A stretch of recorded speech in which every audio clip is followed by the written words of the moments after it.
Buenas tardes, bienvenidos y bienvenidas a la charla gratuita. ¿Qué es el desarrollo moral y por qué estamos tan desmoralizados? Primero indicarles que mi nombre es Alexia. Cualquier consulta que tengan la pueden hacer mediante el chat. Vamos a tener una dinámica en esta charla. Primero vamos a escuchar al expositor. Vamos a tener un periodo de unos minutos, de unos 5 minutos de receso para estirarnos un poquito posterior. Y también al final dejamos las preguntas. Entonces, creo que somos poquitos los que asistimos hoy, así que creo que vamos a tener la posibilidad de abrir el micrófono y hacer las preguntas, dependiendo de cuánta cantidad de gente se conecte al final. Entonces, ahora sí, damos inicio. Bienvenidos y bienvenidas a la charla gratuita que es el desarrollo moral y por qué estamos tan desmoralizados. Esta charla pertenece al ciclo de charlas que está organizando las instituciones públicas y así la Universidad de Costa Rica mediante el CICAP. Y todo este mes, que es el mes de rescate y formación de valores, que es el mes de octubre, tenemos estas charlas que nos quedan ya, pero hemos tenido prácticamente de 2 a 4 por semana. La única que nos queda pendiente hacia noviembre es la del 2 de noviembre, como la pueden ver aquí. Para los que no nos conocen, nosotros somos el CICAP, el Centro de Investigación y Capacitación en Administración Pública. Llevamos más de 45 años entregando soluciones a las instituciones del Estado a través de las áreas de acción de nosotros, que son la asesoría técnica y consultoría, la investigación y la educación continua. En esta charla tendremos un receso de 10 minutos, perdón, dije al principio 5, pero vamos a tener un receso de 10 minutos. Eh, Probablemente el facilitador hará la pausa cuando lo considere oportuno mediante su presentación para estirarnos un poquito y luego volvemos. Comentarles que además esta charla va a quedar grabada y luego se va a subir en nuestro canal de YouTube, entonces ustedes van a tener acceso a eso.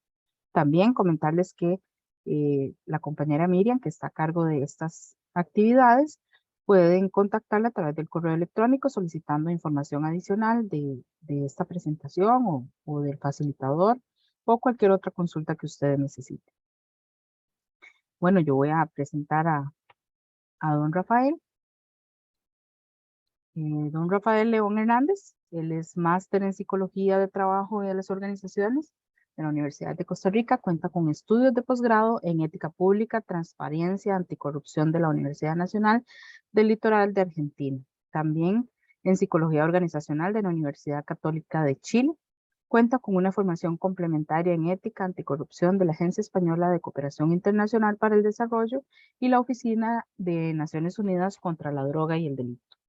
Actualmente es especialista en contenidos de capacitación de la Secretaría de Ética y Valores del Poder Judicial y formador del Sistema Nacional de Ética y Valores. Entre sus publicaciones destacadas están la gestión ética en la administración pública y la moral costarricense. Bienvenido, ya podemos iniciar con su presentación y ya puede compartir. Yo estoy aquí. Cualquier cosa me interrumpe, por favor. Muchísimas gracias, Alexia, y también muchísimas gracias a todos y a todas las que están acá. Somos por ahora un grupo pequeño y eso es genial porque nos permite interactuar si fuera el caso. Y si están acá es porque les llamó la atención el tema, ¿verdad? Por lo menos dijeron, ¿qué es eso tan raro? Vamos a ver de qué se trata. Y bueno, como decía la compañera, voy a compartir. La idea no es que las filminas, como le llamamos, lo digan todo, pero siempre la ayuda visual pues es bien recibida. Así que bueno, vamos a hablar un poquito de estos temas, vamos a saber qué es desarrollo moral esa pregunta, segunda pregunta que es importante, ¿por qué andamos desmoralizados? Eh, Creo que es algo que tenemos que averiguar. Bueno, primero, ¿por qué es importante hablar de desarrollo moral? Que ahorita les cuento de qué se trata. Es esto, básicamente, aunque es algo de lo que normalmente no nos hablan, el desarrollo moral es el origen del mal, ¿verdad? Bueno, un bajo desarrollo moral. ¿Por qué? Porque si todas las personas tuviéramos un desarrollo moral de medio a alto, no habría corrupción. O sea, para que tengan una idea de cómo, ¿verdad? Básicamente, la corrupción se explica pues, por muchos fenómenos de conflictos de interés, mala gestión pública, etcétera, etcétera. Pero lo que están las personas, al final de cuentas, que son los actores de lo que pasa, está relacionado con qué tan desarrollados o subdesarrollados moralmente estamos. Así que creo que es importante que sepamos para qué sirve esto. ¿Cuándo empezó a tomar relevancia el desarrollo moral? Vamos a ver que se estudia desde los 60, o sea, hace un par de añitos, pero empezó a tomar especial relevancia a inicios de este milenio, cuando en algunas universidades, primero en Norteamérica, después en Europa, empezaron a hacer evaluaciones de sus estudiantes para ver qué tan éticos eran, para decirlo en resumen. Y se dieron cuenta que cuando entraban a la carrera tenían, digamos, cierto nivel y cuando salían, siempre salían peor. O sea, en las universidades estábamos echando a perder la gente. Empezaron a ver qué era lo que estaba pasando, ¿verdad? Porque, bueno, en teoría uno espera que la gente de la universidad salga mejor, no solo con conocimientos técnicos, sino, bueno, siendo mejores seres humanos. Pero se dieron cuenta que muchos programas universitarios se habían convertido en maquilas, básicamente, de que la gente aprendiera muchas herramientas informáticas, tal vez muchos idiomas, muchas herramientas, pero también les enseñábamos a cómo competir, cómo derrotar al otro, cómo pasarle por encima a la gente, así que básicamente pues estábamos deformando a las personas. Así que empezó un movimiento contrario, de cómo devolver a la universidad aquello que le habíamos quitado, humanidades, artes, qué sé yo, eso que te convierte como ser humano, para tratar de devolver eso que se estaba perdiendo. En Costa Rica, déjenme decirles que no se ha hecho ningún estudio, por lo menos lo último que chequé, sobre desarrollo moral en universidades, pero sí los hemos hecho en el sector público, ¿sí? En varias instituciones. Y tiro la pregunta al aire, cada quien se la responderá. ¿Ustedes qué creen? ¿La gente que está entrando, o sea, primer ingreso al sector público, está mejor o peor que la gente que tiene muchos años de servicio? Ahí se las dejo para responderla más adelante. Voy a plantearles unas preguntas para reflexión. Sería interesantísimo que puedan compartir sus ideas, pero por lo menos piensen qué responderían ustedes a estas preguntas. Y si tienen chance, ya sea en el teléfono, en una hojita o en la misma computadora, donde sea, conteste, escriba qué diría usted, qué haría o qué no haría. ¿Por qué? Porque estas preguntas las vamos a usar para analizar desarrollo moral. Y si uno ya las puso por escrito, después cuando ve las etapas, no se engaña. Dice, sí, esto puse. Porque cuando uno nada más lo piensa y después les digo qué representa un desarrollo moral alto y qué representa un desarrollo moral bajo, tenemos la tendencia a autoengañarnos y decir, no, no, yo lo que pensaba era más parecido al desarrollo alto. Así que sería un buen ejercicio. Si alguien quiere hacerlo por escrito, no es obligatorio. Bueno, primera pregunta. Ojo, lo más importante es que usted no piense si lo haría o no lo haría, sino por qué, ¿verdad? Esa es la pregunta de fondo. ¿Por qué haría o por qué dejaría de hacer algo? Por ejemplo, usted robaría artículos de una tienda. Entonces piénselo, ¿verdad? Si gusta, como le digo, la nota. Si usted lo haría o no lo haría, o bajo qué circunstancias puede ser que lo haría. ¿De acuerdo? Ahí la tienen. Es una pregunta difícil, ¿verdad? Si uno se pone a pensarlo en serio, es una pregunta complicada.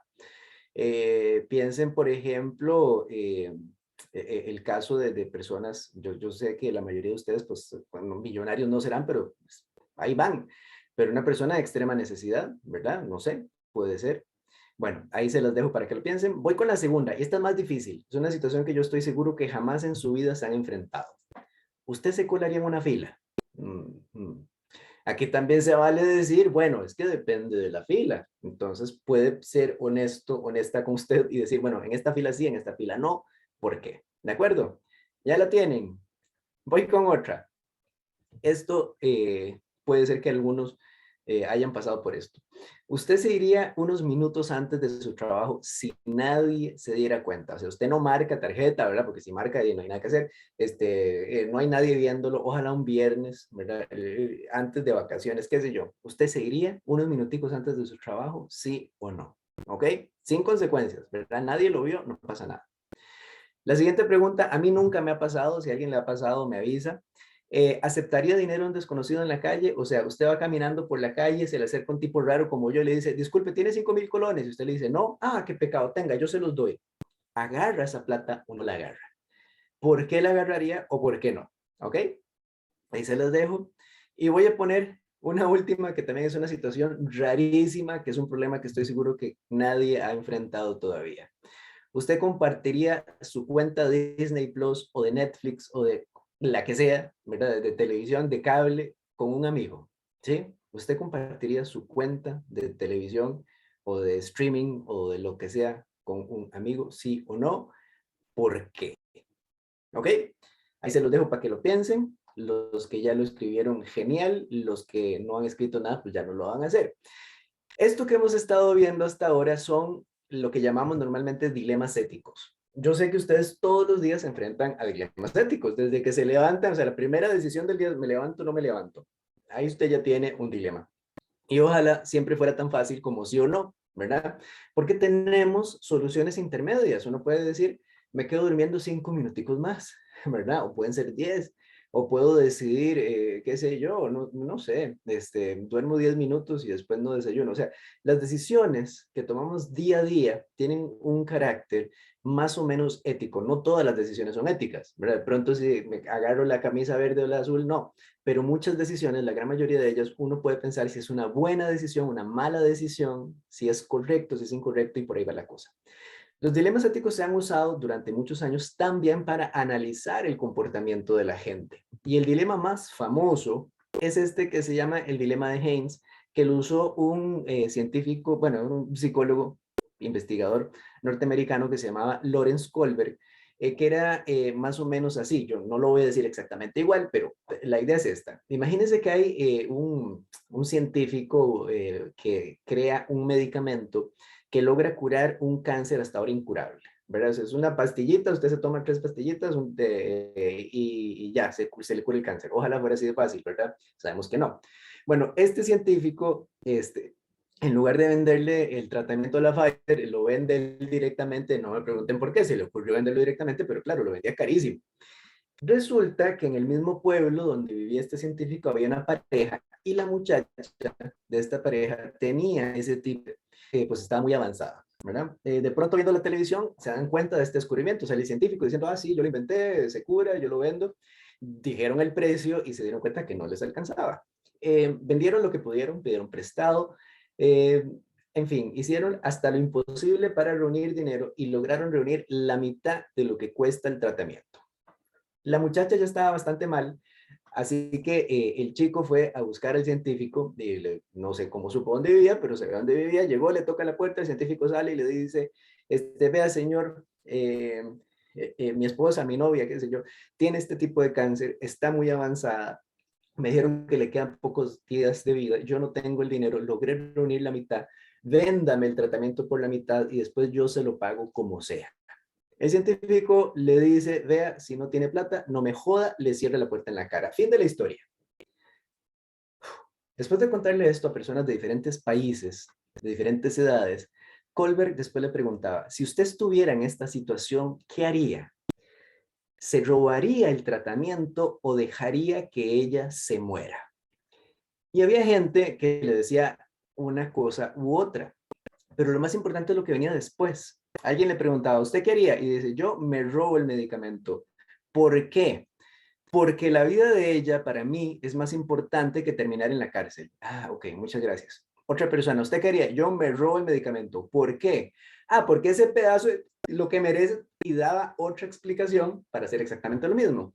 Así que dijeron, mira qué interesante, dos personas pueden tener el mismo comportamiento, pero su justificación, lo que tienen en la cabeza es distinto. Piensa algo muy básico. Una persona puede respetar el límite de velocidad porque cree que es necesario respetar el límite de velocidad o porque Waze le dijo que hay un tráfico. Los dos se comportan igual, pero lo que los hace actuar de determinada forma son cosas diferentes. Para el derecho, por ejemplo, es muy importante lo que usted hace. A la ética, lo que le interesa es por qué lo está haciendo. Y el desarrollo moral empezó a generarse como teoría a partir de saber las diferencias de qué justifica la conducta de una persona. Bueno, hay diferentes teorías, ¿verdad?, del desarrollo moral. Yo voy a hablar de la de Kohlberg, que es tal vez la más difundida, la más reconocida, y como les digo, tiene muchísimos años de investigación. La teoría de Kohlberg se basa en la justicia. Debo hacer una advertencia por si alguien sabe un poquito del tema, estudio del tema, que hay otras teorías que hablan del desarrollo moral desde el tema de la cordialidad, de las relaciones afectivas, por decirlo de alguna forma. Pero las teorías más modernas conjugan ambas cosas. ¿Por qué? Porque antes decía, bueno, es que el tema de la justicia y andar pensando en lo que es correcto es cosa de hombres. Y la cosa es preocuparse por los sentimientos de los demás y todas esas cosas de mujeres. Pues hoy día, olvídese, lo que reconocen las teorías modernas y lo que ha adaptado la teoría de Colbert es que ambos, hombres y mujeres, ocupamos de las dos cosas. Pero ocupamos velar por la justicia, pero también tenemos un corazoncito, ¿verdad? Y tenemos que velar también por la parte afectiva, por la parte emocional. Así que la teoría que les voy a hablar hoy, pues conjuga estas dos partes. Bueno, ¿qué sabemos? En resumen, porque no les voy a dar toda la historia de cómo es la teoría del desarrollo moral, pero lo básico. Eh, Así como hay un desarrollo físico, ustedes saben, ¿verdad? No es que un chiquito nace y saluda a la mamá o la madre, yo soy tu hijo, ¿verdad? Voy a encender el tele. O sea, no, el niño tiene que pasar por un proceso de desarrollo intelectual, ¿verdad? Tiene que aprender a sostener la cabeza, a hablar, etcétera. Un desarrollo físico, intelectual, afectivo, social. Bueno, hay un desarrollo moral. Lo que pasa es que de ese nunca nos hablaron. Y este desarrollo moral va, digamos, evolucionando a lo largo de la vida, pero no depende del crecimiento biológico. ¿Qué quiere decir esto? Que una persona, por ser muy vieja, no necesariamente se vuelve muy ética. Ustedes lo saben. Hay gente que tiene todos los años del mundo encima y no por eso se vuelven mejores personas. Y de pronto conocemos gente muy joven de que da gusto, pero no dijera, ojalá hubiera más gente como esta. El desarrollo moral no depende de tu edad. Depende, o bueno, está condicionado, para que no suene tan determinista, está condicionado por el contexto social. Y eso, señores y señores, es una pésima noticia para nosotros porque vivimos en Costa Rica. ¿Ok? No se me asusten, no se me ofendan, déjenme explicarles por qué eso puede ser una mala noticia. Empecemos a hablar primero de países de otros lados para ver un ejemplo. Yo no sé si conocen Austria, ¿verdad? Las últimas vacaciones se fueron a dar una vuelta por allá, puede ser. En Austria, en su capital, Viena, hay un sistema de transportes unificado. Eso no quiere decir que hay un bus dando vuelta por toda la ciudad, ¿verdad? No, no. Lo que quiere decir es que usted, por ejemplo, compra un tiquetico para el transporte público y ese mismo tiquete usted le sirve en cualquier línea de autobuses, en cualquier línea de trenes, en cualquier línea de metro. O sea, usted con el mismo tiquete se monte donde le dé la gana las veces que usted quiera. Se lo venden por tiempo. Así que usted puede comprar un tiquete por un día, por una semana, por un mes y ahí va la economía de escala. Le sale más barato si compra un mes, pero ya, y si usted no lo usa todo el mes, mejor cumplir una semana, etcétera. Bueno, hay una condición adicional de este sistema de transporte público muy curiosa. Nadie te pide el tiquete, ¿sí? ¿Por qué? Porque a nadie se le ocurriría subirse al transporte público si no ha pagado. Obvio, obvio. ¿Cómo nos iría en Costa Rica si implementáramos un sistema de transporte así? Déjenme contarles una historia un poco jocosa. Se basa en la realidad, pero no es tan así como lo estoy poniendo yo. El tema es que un día va un tico de vacaciones a Austria y ve el metro, ¿verdad? Y mire qué lindo el metro, yo quiero subirme en uno. Así que le pregunta a un amigo, oiga, cuénteme cómo hace uno para subirse al metro, ¿dónde compro el pasaje? Entonces le explica, no, de aquellas maquinitas que usted le mete el euro, ¿verdad? Bueno, lo que sea, lo que y con eso es perfecto. Entonces ahí pago, me el tiquete y ¿qué? ¿Se lo doy al chofer o hay un cobrador o cómo es la cosa? Entonces le dice, no, mire, usted nada más se sube, pero ¿a quién le doy el tiquete y cuándo? Y le dice, no, nadie se lo va a pedir nunca, nunca, en serio. Y viajó gratis por toda Austria, bueno, por toda Viena.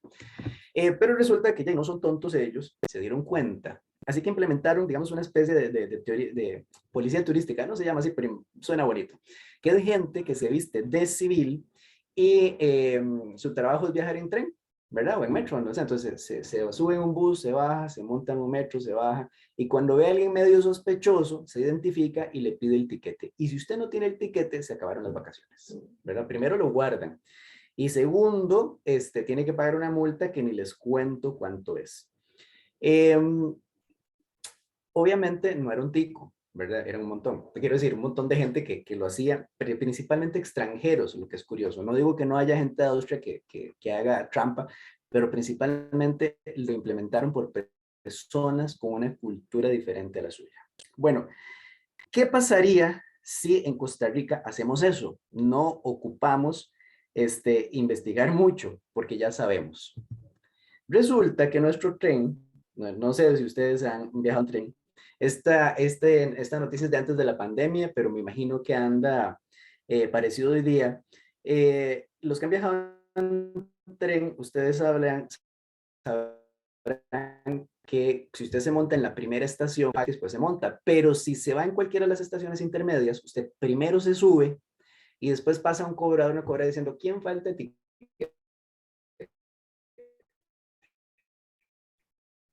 Don Rafael, don Rafael, disculpe, es que se queda como congelado, Ok, no sé primer si, día que usted viaja en tren, don Rafael, bien, y que yo me quedé congelado. sí, ¿Aló? permítame un segundo, ¿Me alguien que me escucha? ayude, que tal vez si soy yo nada más, o si efectivamente se queda como congelado, Como que le falta el internet, parece que tiene ¿verdad? Ajá. problemas en el Como internet, que le sí. falta el Y internet, cuando se mueve, pierde el audio. Ujú. Ah, correcto. caramba. Entonces Entonces, le recomiendo apagar la cámara para tener un poquito mayor de, ¿verdad? Y voy a monitorearlo, ¿está bien? de acuerdo. Pero dígame una cosa, más o menos me han seguido el hilo por ahora, para saber. Sí, sí, se ha entendido bien. No sé si otra persona quisiera. Sí, señor. Sí, ok. Bueno, Ah, bueno, sigamos entonces. perfecto. Está bien. Más bien disculpen los inconvenientes. Em, bueno, les decía que cuando usted, ya perdí el hilo, que no ha pagado el tiquete, usted se da cuenta que las 5 personas que se subieron con usted no dicen nada. ¿De acuerdo? Y usted dice, qué raro, ¿será que son clientes preferenciales o será que tienen alguna cosa? Y no. Usted después de 2, 3 días se da cuenta que la gente se sube al tren, no paga y no pasa nada. ¿Qué pasa en la mayoría de los casos? ¿Creen que hace la gente? ¿Sigue pagando o sigue el ejemplo de los demás? Pues muchos de nosotros, queramos reconocerlo o no, lo que dice es de ahí tonto yo si sigo pagando el tiquete y dejan de pagar. Eso significaba, ahí lo podrán ver, al 2018, 38 millones de colones al mes, era el cálculo que se hacía de gente que se subía al tren y no pagaba. Pero no solo los que viajan en tren, pensemos en los que van en carro. Usted llega un día a un cruce de los que pasan siempre y de pronto ve un carro que se viene por un carril imaginario, ¿verdad? A la derecha y usted dice, uy, véalo dónde va. Y usted se pone, ojalá que no le den campo, no le den campo, y le diera un campo y el chichón que usted se lleva. El tema es que usted debe estar viendo eso todos los días. Un día dice, voy a tirarme por el carril imaginario a ver qué pasa.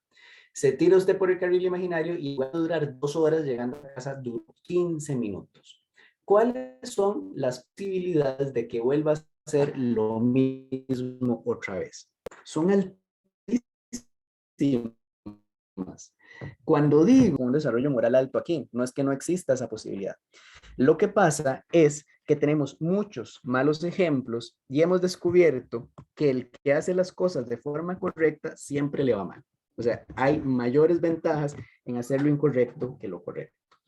Después me dirán si están de acuerdo o no, pero digamos que es una situación que se ha, digamos, estudiado ya bastante de cómo el ambiente puede influir en la forma que hacemos las cosas.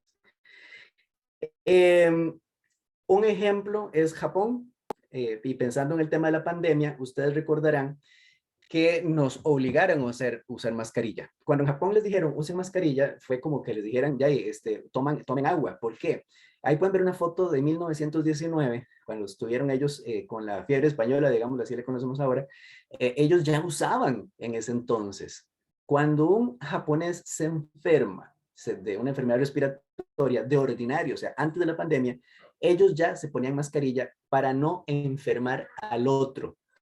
A nosotros, en cambio, nos tuvieron que amenazar básicamente con sanciones. Obviamente a la gente normal no, pero sí a los centros de comercio, ¿verdad? A las tiendas y demás, les decían, si usted no utiliza mascarillas o no hace que la gente que entre en su negocio use mascarillas, pues puede tener una sanción.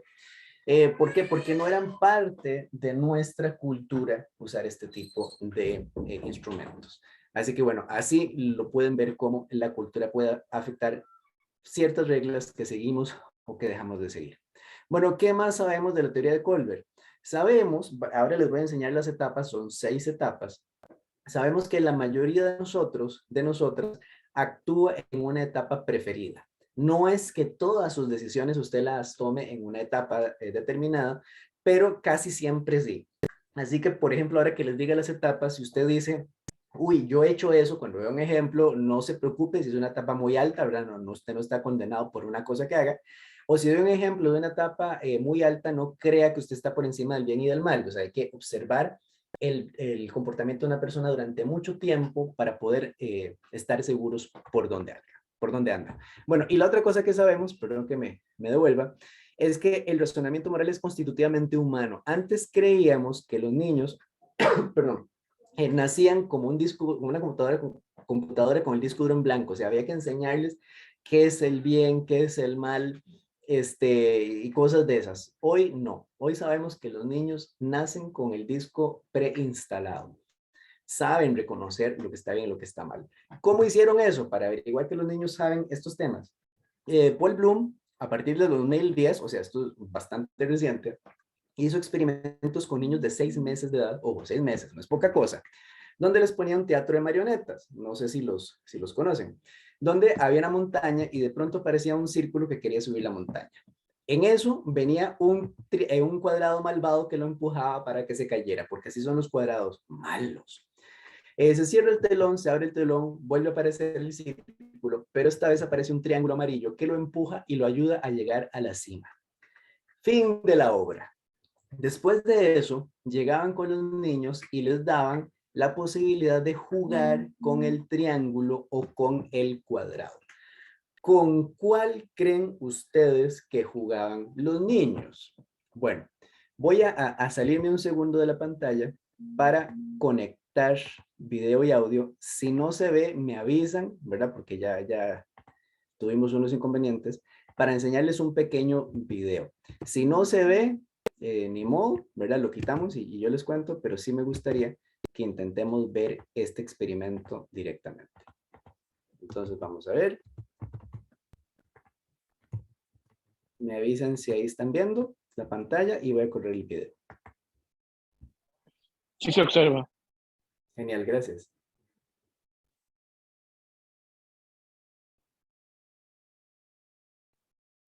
No tiene sonido, ¿verdad? Sí tiene, pero es como de ambiente. Ah, ok. No, No se escucha. no se escucha. Bueno, está en alemán, así que no se preocupen mucho. Observen las imágenes y después les cuento. Ok.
Bueno, quiero escuchar, pero sí se puede ver.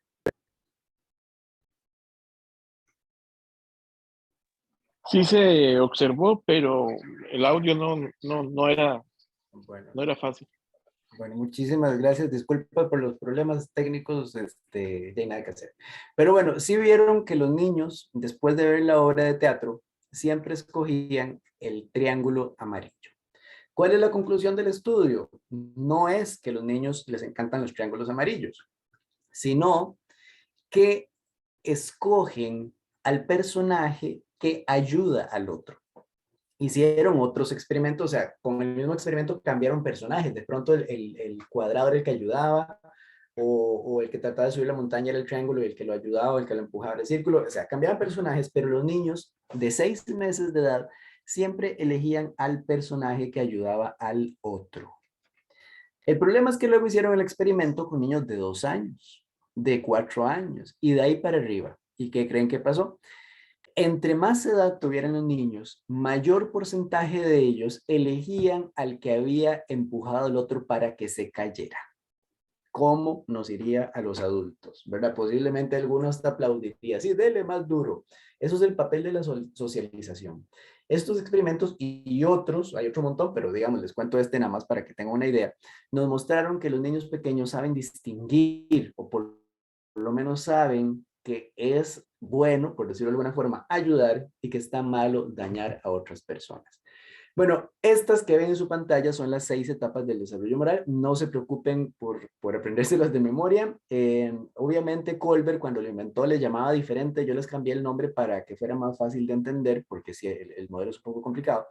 Pero básicamente lo que nos decía es que hay 3 grandes etapas donde las personas responden primero a la autoridad, luego a las normas,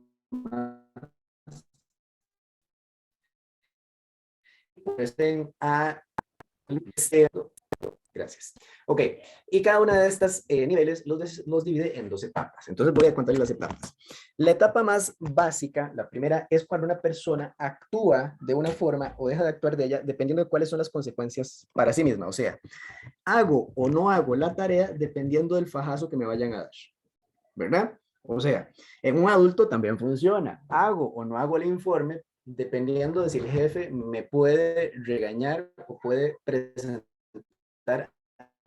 alguna consecuencia para mí. Hay una segunda etapa, sigue siendo un tema de autoridad, pero donde la persona no responde solo a las consecuencias para sí misma, sino en las consecuencias para otras personas. ¿De acuerdo? Imagínense un niño que quiebra un florero. En la etapa 1 le va a decir a la mamá, lo quebró mi hermanito. En la etapa 2, cuando le llegue a preguntar, va a decir, no sé quién lo quebró. No va a aceptar la culpa, pero tampoco se la va a echar a otra persona, ¿verdad? Básicamente la lógica es, yo gano, nadie pierde. Voy por la tercera etapa, ¿ok?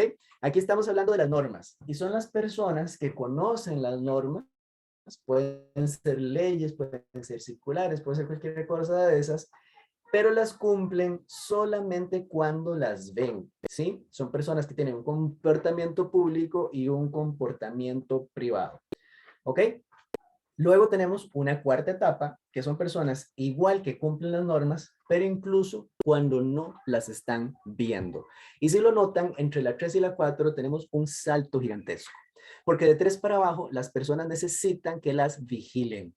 Las personas necesitan rendir cuentas y necesitan, por decir algo, cámaras, control de asistencia, presentar informes, todo eso.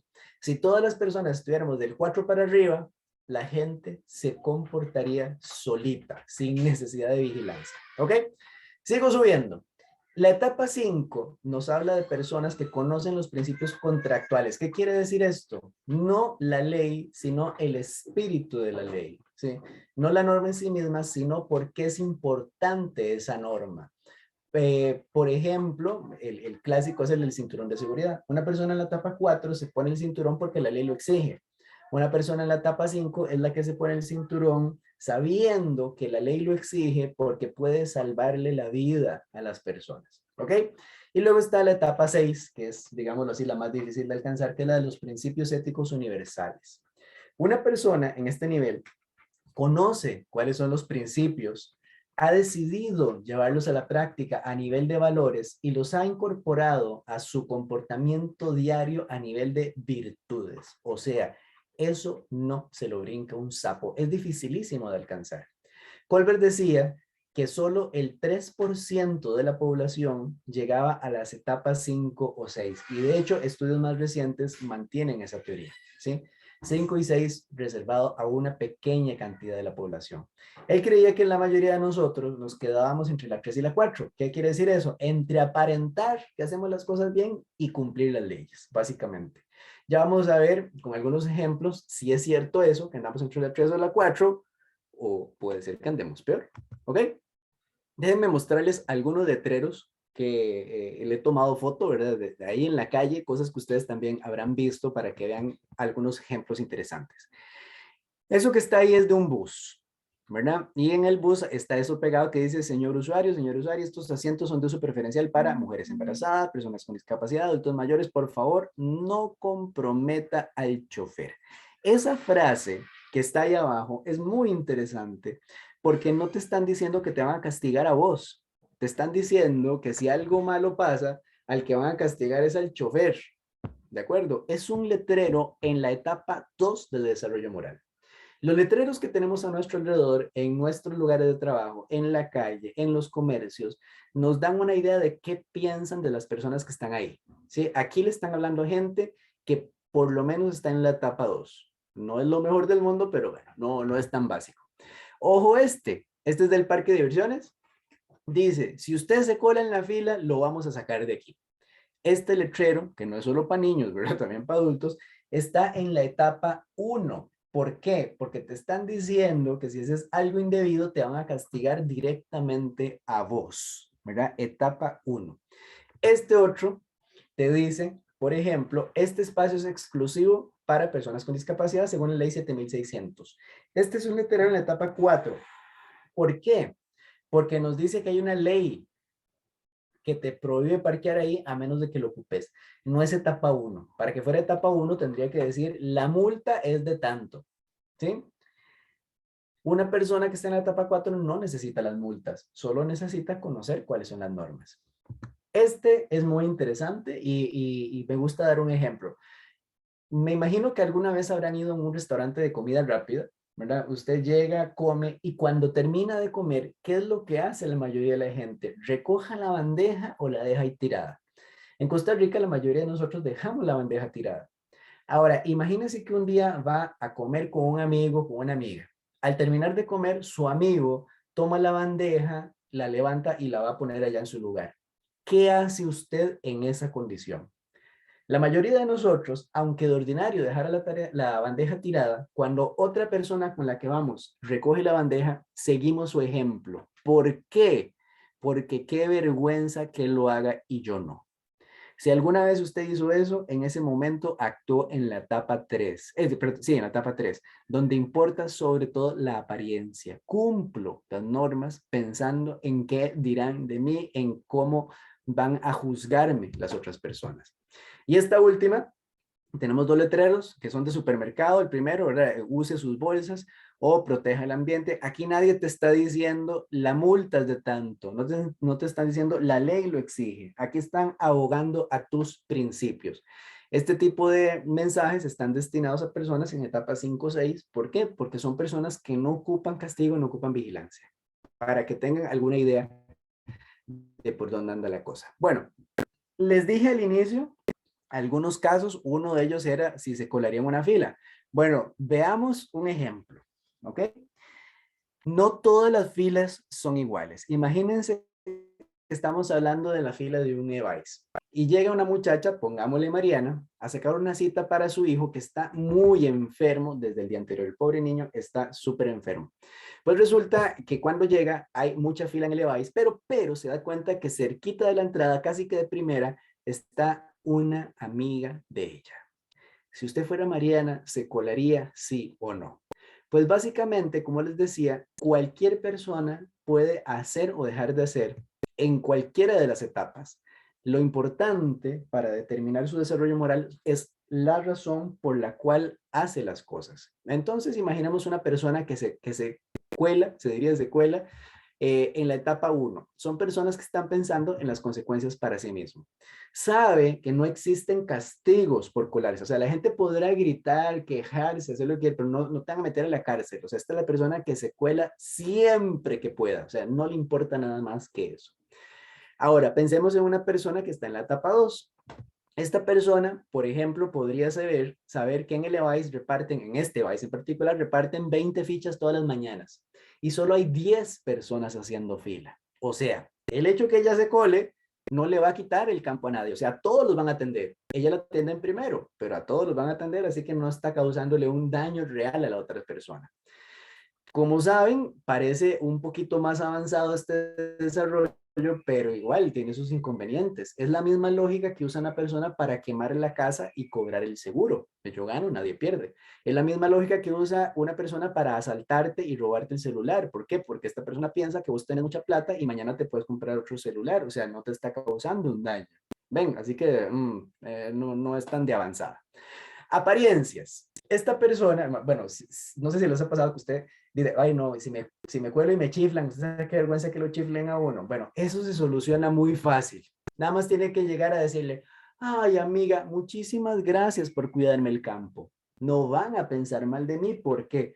Porque mi amigui me estaba cuidando el campo. Si usted alguna vez ha tenido que dar excusas simplemente para que no piensen mal de usted en ese momento, no digo que siempre, en ese momento usted actuó en la etapa 3 del desarrollo moral.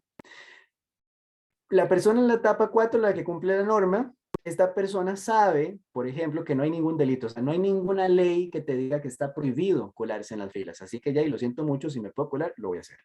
Etapa 5, esta persona sabe, digamos, que aunque no esté escrito en la ley y demás, que hay reglas sociales que te permiten colarte, digamos, legítimamente. O sea, usted por los supermercados, por ejemplo, hay filas preferenciales, ¿verdad? Y, por ejemplo, sabe que una persona con alguna necesidad especial, digamos un niño, puede ser que le atiendan primero, ¿ok? Entonces está aceptado socialmente. Ahora, si Mariana creyera que el chiquillo se le está muriendo, olvídese. O sea, ahí no hay fila que valga. O sea, ella va a llegar directo, va a tumbar la puerta y le va a decir al médico, atiéndame el niño ya. Porque no hay nada más importante que la vida de una persona bajo estas circunstancias. Eso yo me imagino siempre como que usted va manejando un carro y lleva a una persona herida para el hospital y se le pone un semáforo en rojo. Usted pues frenará, ¿verdad? Por aquello. Pero si no viene ningún carro, usted no va a decir, ay, qué pereza. No, mire, no puedo cruzar el semáforo porque está en rojo. Yo sé que te vas a morir, pero no puedo cruzar, ¿verdad? No, pues obviamente en esos casos las normas entran a un segundo plano, ¿ok? Bueno, ahí tienen el ejemplo. Aterricemos a nuestro país, ¿ok? ¿Cómo está Costa Rica? Déjenme presentarles algunas fotografías y vamos a hacer un análisis de estas etapas y ustedes me dirán si están de acuerdo o no. Fotografía 1. Eso es en un supermercado, no va a decir cuál, da igual cualquiera que sea. Y ustedes pueden ver ahí los espacios para personas con discapacidad que están cerquita de la entrada, todos con un cono, yo no sé por qué, pero tienen un cono. Ok, pensemos en una persona que se parquea en un espacio de estos sin necesitarlo, ¿ok? Sin necesitarlo, sin estar facultada. Etapa 6, principios universales. Esta persona que se aparquea ahí está pensando en la solidaridad, en la justicia, en el respeto a las personas. No, no olvídese, no está pensando eso, no es una persona en la etapa 6. Etapa 5, ¿sí? Uno sabe que la ley dispone que haya espacios reservados para personas con discapacidad para hacer un equilibrio en el acceso, ¿verdad? Que no tenga que caminar tanto. Bueno, y si no pueden caminar con más razón. De hecho, estos espacios normalmente son más amplios para que puedan bajar silla de ruedas. Una persona está pensando en esto, que se parque ahí sin ocuparlo. No, no está pensando en eso. Está pensando en cumplir las leyes. Algo tan simple como ver que hay un letrero que dice que ese espacio es para discapacidad, la señal vertical.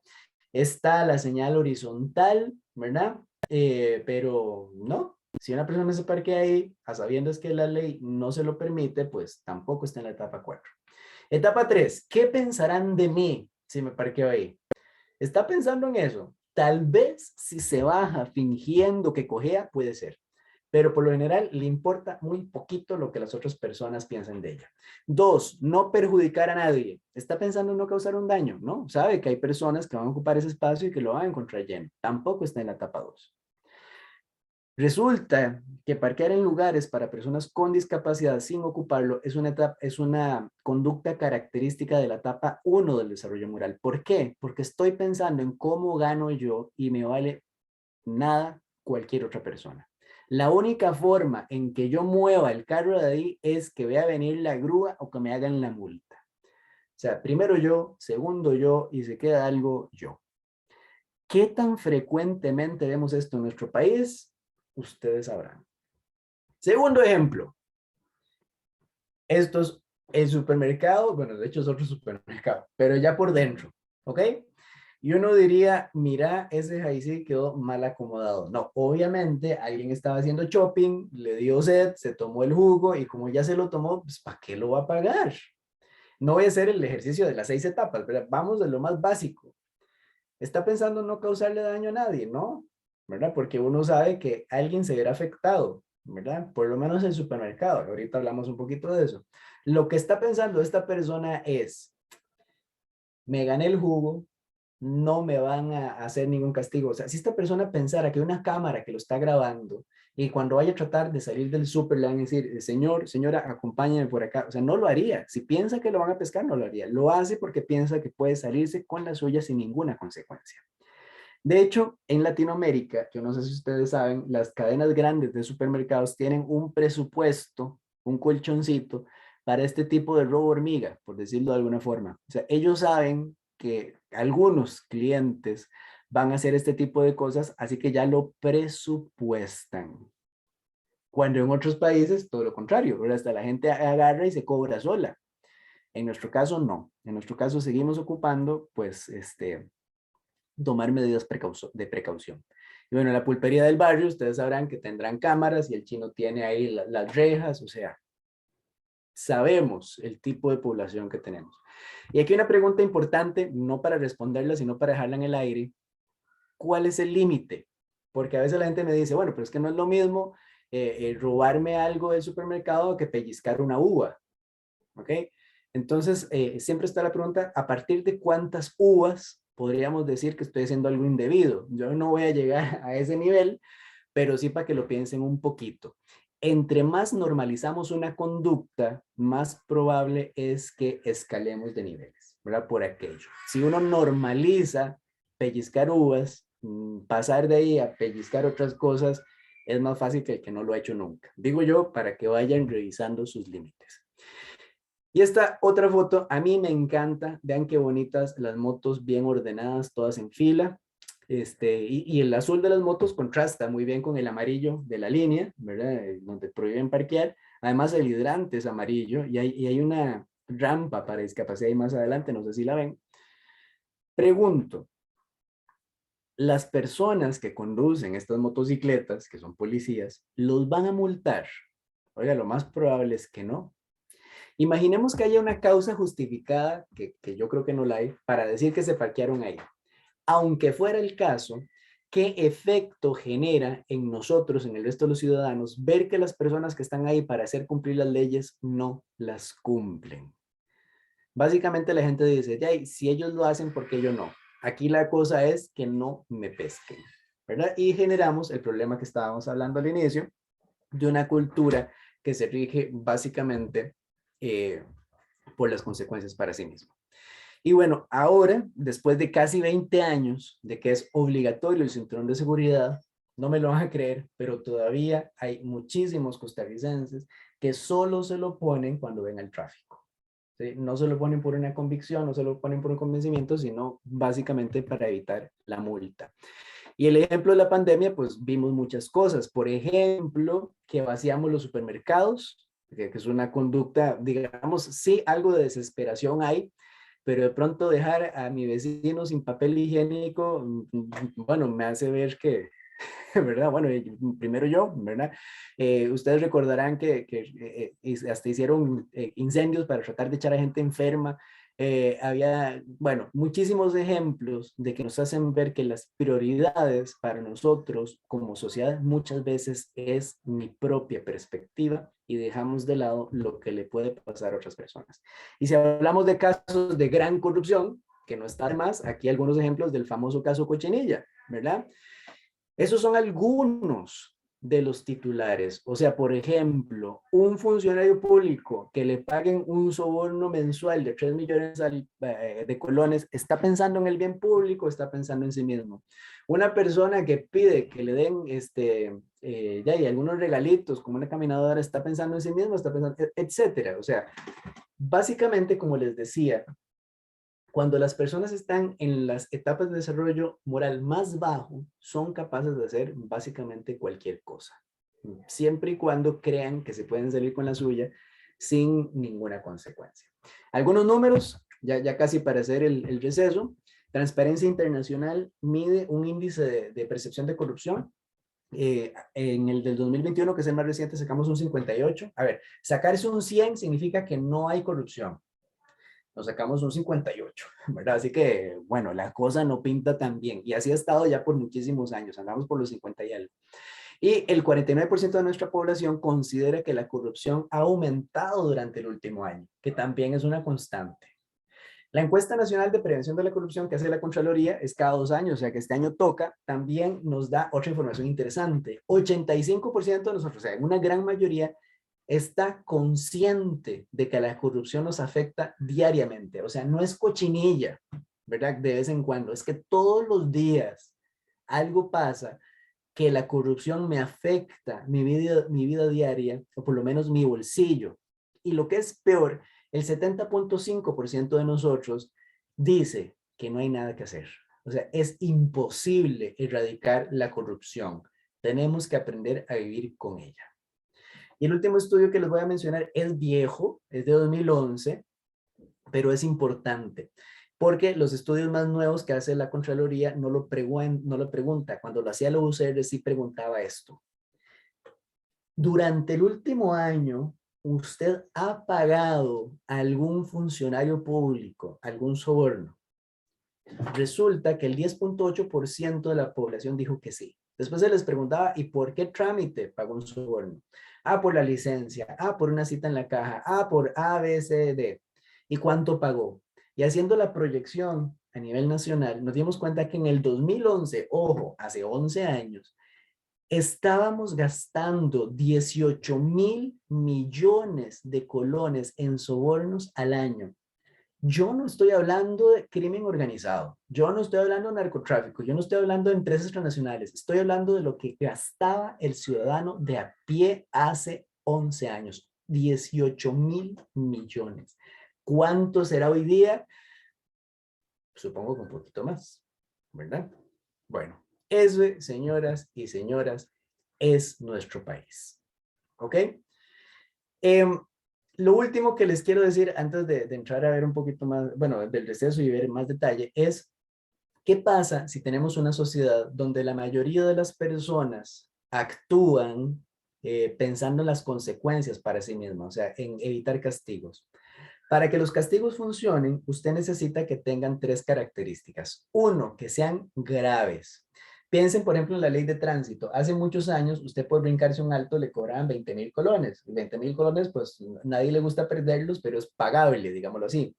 Así que dijeron, no, subamos la multa. Ya no son 20, sino que son 200,000 pesos. No sé cuánto anda ahora, pero bueno, son cifras mucho más grandes. Y ya 200,000 pesos, pues sí golpea bastante el bolsillo. ¿Sirvió subir las multas de tránsito para que la gente se comporte mejor en las calles? Para nada. ¿Por qué? Porque tocamos la gravedad, pero no tocamos las otras 2 características. Una es la inmediatez, o sea, que cuando el tráfico te pare, te diga, son 200,000 colones, aquí está el datáfono, pase la tarjeta. Ya te tocaron el bolsillo. Pero no, resulta que usted le dan una boletica, que usted puede apelar o puede dejar que prescriba o puede entrar en negociaciones con el tráfico y darle una plática para los frescos, qué sé yo. O sea, no hay inmediatez. Y lo último es la certeza. ¿Qué tan probable es que usted se tope un tráfico en la calle? Para empezar, son como 5 los que hay. O sea, bueno, quiero decir, son poquitos. Y segundo, tenemos aplicaciones que nos avisan dónde están los tráficos. Uno sabe que es casi imposible que te encuentren. Así que por eso subir las sanciones no sirve para nada. Algo que deberían saber los diputados, pero no lo saben, no se dan cuenta todavía. Aumentar las condenas no sirve. O sea, ya no van a ser 20 años, son 50 años. No sirve para nada. ¿Por qué? Porque lo que hace que la gente siga delinquiendo no es la gravedad de la condena, es la probabilidad de que te atrapen, te juzguen y te condenen. Claro, esa es la lógica de personas que están viendo los castigos. Para que esto funcionara también ocuparíamos vigilancia, o sea, cámaras cada 25 metros y un policía vigilando al policía que vigila al policía. Yo no sé ustedes, pero yo no quiero vivir en una sociedad así. Evidentemente hay que mejorar el sistema judicial, hay que mejorar la detección, todo eso, pero también hay que invertir en que nuestros ciudadanos actúen por un tema de convicción y no por el miedo a las sanciones. Hago una pausa por acá para tomarnos los 10 minutos de receso. Voy a activar cámara, digo yo. Espero que no se corte ya sin la presentación, pues algo será. Para darles un chance, entonces, según mi reloj son las 6:55, a las 7:05 estaríamos de regreso. Gracias. Correcto, gracias. Muy bien.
Bueno, buenas noches otra vez.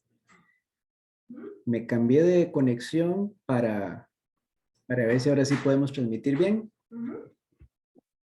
Buenas noches, ¿sí se escucha bien? Perfecto, muchísimas Se gracias. escucha perfecto. Muchas gracias. Ahí disculpen los inconvenientes, ustedes saben, el mundo tecnológico, pero bueno, vamos a seguir.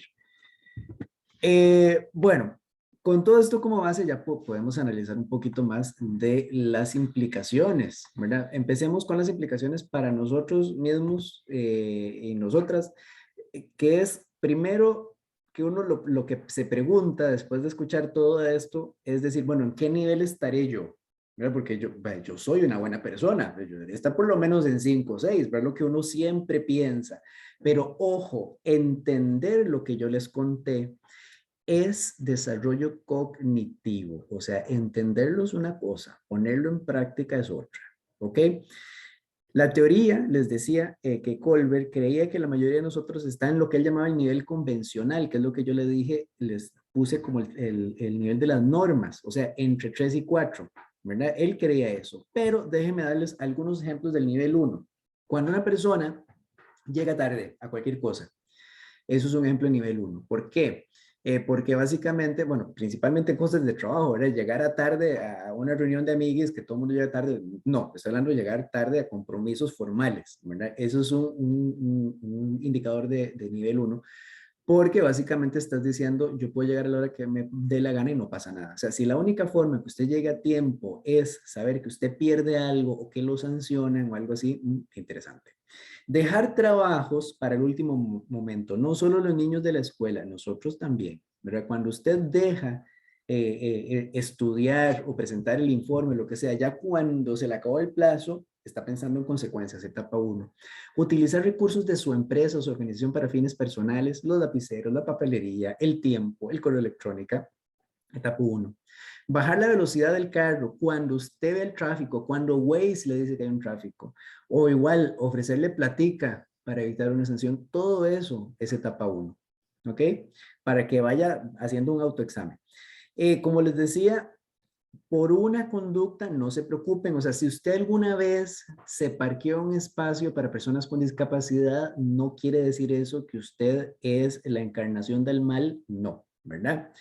Ahora, si usted empieza a ver que lo hace frecuentemente y que se cuela en todas las filas y que anda viendo cómo se aprovecha de todo el mundo, pues puede empezar a sospechar, ¿verdad? Pero por una cosilla aislada, no se preocupe todavía. ¿Ok? Bueno, entonces primero hay que analizar la propia conducta. ¿Qué sabemos hoy día? Bueno, sabemos que la población costarricense tiene un desarrollo moral que anda tirando de medio abajo. Yo en mi trabajo de investigación no he hecho una prueba país, pero sí he hecho investigaciones en muchas instituciones de norte a sur y de este a oeste, y los resultados no son muy halagadores, ¿verdad? O sea, la verdad es que la cosa anda bastante bajita, no solo en Costa Rica, en Latinoamérica. De hecho, estamos usando una herramienta para medir el desarrollo moral de la gente alemana, y hablando con nuestros pares de Alemania nos han dicho eso, que sí, que en nivel de Latinoamérica, pues por lo general la cosa no pinta muy bien, y yo creo que no es ningún secreto para nosotros. Ahora, tenemos un problema adicional que se los decía al inicio, estamos privilegiando la información técnica sobre la ética. Ustedes saben que muchas universidades privadas, no voy a generalizar porque no todas, no tienen nada de formación humana. O sea, las humanidades, las artes, todo esto sirve para algo, créanme. Cuando usted se preocupa solo porque la gente sea muy técnica, por lo general sale poco ética. Y cuando vemos que esto se está replicando en secundaria, en primaria, así que aprendan mandarín, que aprendan, genial, pero los estamos enseñando a socializar, a respetar a los demás. Esa educación que llamábamos cívica es importante, hay que retomarla. Ahora, el legalismo excesivo, y esto viene en dos vías. Primero, que todo lo solucionamos con leyes y con demandas y con juicios. Y luego que para controlarnos creamos más leyes, ¿sí? Y las leyes se crean solamente cuando las personas no son capaces de controlarse solitas. O sea, cuando inventamos delitos es que inventamos nuevas leyes para controlarlos. Entre más leyes tenga un país, más señales da de que la gente no se sabe autocontrolar. Y ustedes saben que nosotros, bueno, somos expertos en estar creando normativa para todo. que como les dije hace un rato, crear normativa tampoco sirve, ¿verdad? Si no se aplica. Y trabajar en el sector público, yo mayoritariamente he evaluado el sector público, pero supongo que se aplica también en el sector privado. Lamentablemente, en muchos casos disminuye el desarrollo moral de la gente, ¿sí? La pregunta se las planteé al inicio, ¿verdad? No hemos hecho esto en universidades, pero sí en sector público. La gente entra a una institución con todas las ganas de trabajar del mundo, qué sé yo, con ganas de hacerlo bien, y topa con culturas institucionales que te dicen, o te adaptas o te vas. Y por lo general, la gente dura entre unos 4 y 6 años en acoplarse a las culturas institucionales. Pongo ejemplos de, uy, pucha, ¿qué puedo dar ejemplo que no sea comprometedor? Una empresa de cable, no voy a decir cuál, yo hace muchos años trabajé en una empresa de cable, estudiaba y trabajaba, como a muchos nos ha tocado, y yo era los que instalaba cables, o sea, yo era el que iba a su casa, le hacía un huequito por el marco de la ventana y le metía el cablecito. Bueno, el primer día de trabajo me dieron una lista de 15 casas a las que yo tenía que ir a instalarles cable. Y ya salgo yo, y bueno, eran casas que quedan cerca, no es que una quedara en Limón y otra en Liberia, no eran casas dentro de la misma región metropolitana, digamos que era fácil de hacer. Cuando salí y me topé con mis compañeros que tenían mucho más tiempo y experiencia que yo, me dijeron, vea, instale unas 5 al día, eso es lo que hacemos todos. Porque si usted instala más, le ponen más trabajo y nos ponen entredicho los demás. Bienvenido. Y uno sabía que tenía varias opciones. Hacía lo que podía, que tal vez no eran las 15, pero unas 10 casas, y me metía en broncas con todos los compañeros, o hacía las 5 que ellos me decían y vivíamos todos felices. No duré mucho en esa empresa de cable. Si usted es de las personas que está esperando que le instalen el cable y no llegan y no llegan, no llegan, puede ser que todavía se dé lo mismo, pero esto pasó hace muchísimos años. O sea, la cultura de una organización permea a la gente que llega. De hecho, muchas veces les digo, de nada sirve tener un buen sistema de reclutamiento y selección del personal si los echas a perder adentro. O sea, si los vas a malear, contratar a los malos de una vez. ¿Sí? El tema es cómo la cultura también afecta. Y que tampoco es determinante, ¿verdad? Una persona dentro de una organización con un desarrollo moral bajo puede ser alta y viceversa, ¿verdad? O sea, tampoco es como decir que está estamos todos condenados. Bueno, aquí pueden ver una línea ascendente, ahí están las 6 etapas. Como les decía en un momento, las personas que están de la etapa 3 para abajo requieren control externo. Para estas personas ocupamos cámaras, ocupamos supervisión, ocupamos control de asistencia y ocupamos pedirles informes, porque solo de esa forma hacen lo que tienen que hacer. De la 4 para arriba son personas que no ocupan nada de eso, son personas que se controlan solita. Ahí dice control interno, que es un juego de palabras, porque ustedes saben que en el sector público hay algo que se llama control interno, que implica una labor de autovigilancia de las instituciones, pero lo que quiero decir es autocontrol, o sea, yo me controlo solito, pero solo si estamos de 4 para arriba.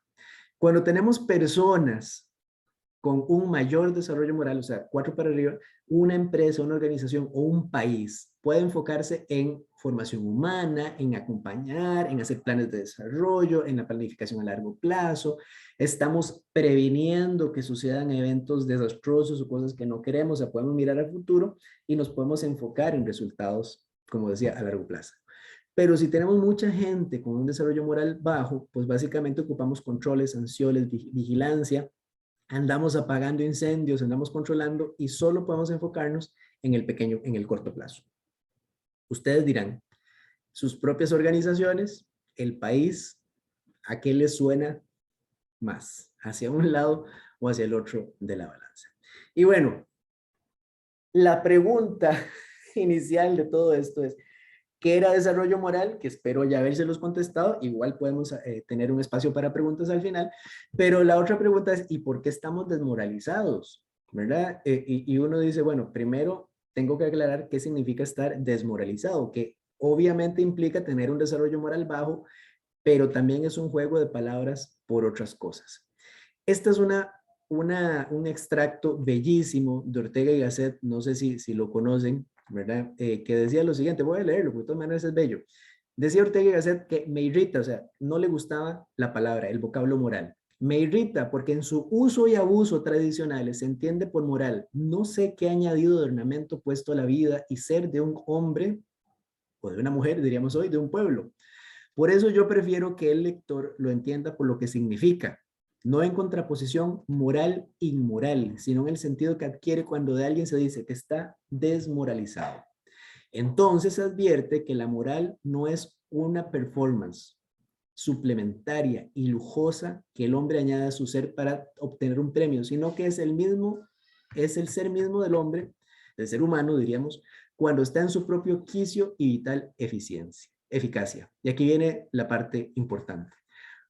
Lo más importante, un hombre desmoralizado es simplemente un hombre que no está en posesión de sí mismo, que está fuera de su radical autenticidad y por ello no vive su vida y por ello no crea, ni fecunda, ni hincha su destino. Estamos acostumbrados de que nos hablen de cosas que son inmorales, ¿verdad? Eso es una inmoralidad, pero resulta que el origen de su palabra no es para hablar de moral e inmoral, es para hablar de tener moral y estar desmoralizados. Yo no sé si ustedes alguna vez han sentido desmoralizados. Es lo que pasa en fútbol, ¿no? Cuando un equipo lo golean, salen todo el mundo como dice, no quiero alzar la cabeza, me siento mal, me siento que no estoy alcanzando mis objetivos. Es más una cuestión interna de que las cosas no están saliendo bien y no el tema de decir, uy, soy una persona que cumple normas. No sé si se acuerdan de Alicia en el País de las Maravillas. El libro, perdón. En el libro, aquí lo que me interesa es la frase. En el libro decía, no sé si recuerdan, Alicia llega donde está el gato y le pregunta, ¿verdad? ¿Qué camino debo seguir? Y el gato le pregunta, bueno, pero ¿para dónde vas? Y Alicia le dijo que le da igual siempre y cuando salga donde está. Y el gato le dice, vas más o menos, si no sabes para dónde vas, da igual el camino que tomes. Eso lo dice Séneca milenios antes, bueno, milenio y medio, 2 milenios antes, ¿verdad? Cuando dice que no hay viento favorable para un barco que no sabe hacia qué puerto se dirige.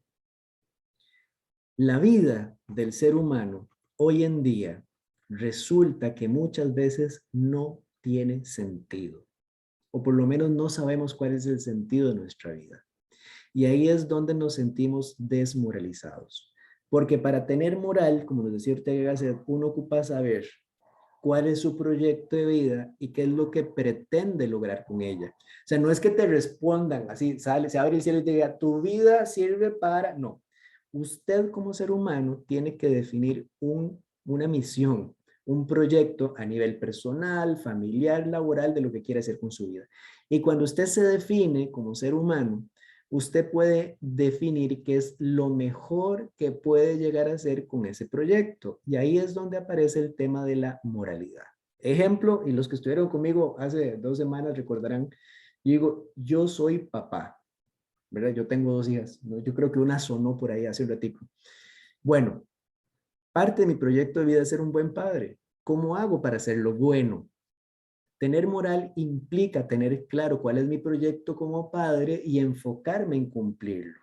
Yo tengo una esposa, por dicha es una sola, ¿verdad? Bueno, yo parte de mi proyecto es el matrimonio. Bueno, ¿qué hago para ser un buen esposo? Yo vivo en mi barrio y tengo vecinos, tal vez no seamos los mejores amigos del mundo, pero trato de tener unas relaciones cordiales con ellos. Bueno, ¿qué es lo que implica? Y ahí lo vamos haciendo con cualquier faceta de nuestra vida. Si usted no tiene claro qué quiere hacer con su vida, no se puede definir metas con ellas. Veámoslo desde la profesión. Este ejemplo se los daba también al otro grupo, si alguno de ustedes estuvo, se acordará. ¿Para qué sirve un médico? ¿Cuál es el fin? ¿Cuál es la misión de un médico? Curar o prevenir la enfermedad, dependiendo del caso. O sea, si una persona no está enferma, que no se enferme. Si una persona ya se enfermó, bueno, ¿qué hago para curarla? Y si no se puede curar, ¿qué hago para que viva relativamente bien? En la medida en que un médico cumpla con esa misión, está siendo moral. Pero cuando dice, ya no, te voy a recetar tal medicina, vos no la ocupás, pero resulta que le pasa una comisión cada vez que recetas esa medicina, está olvidando el tema salud, está pensando en el tema plata y está faltando a la moral. ¿Sí? El médico que te dice, no, mira, pásame plática por debajo y yo te aseguro la cita, no está pensando en tu salud, está pensando en esa plata y está faltando a la moral. Hay un delito, evidentemente, Pero lo que le interesa a la moral es que usted tenga claros cuáles son los objetivos, en este caso de su profesión o su trabajo, sea que sea, y los cumpla. Un periodista que hace notas amarillistas o mete información parcializada para vender más o para hacerse famoso, tal vez no esté cometiendo un delito, pero está faltando a la moral. ¿Por qué? Porque su objetivo como profesión, como profesional, era informar la verdad de forma imparcial, objetiva, y en la medida en que falta eso, está faltando a la moral.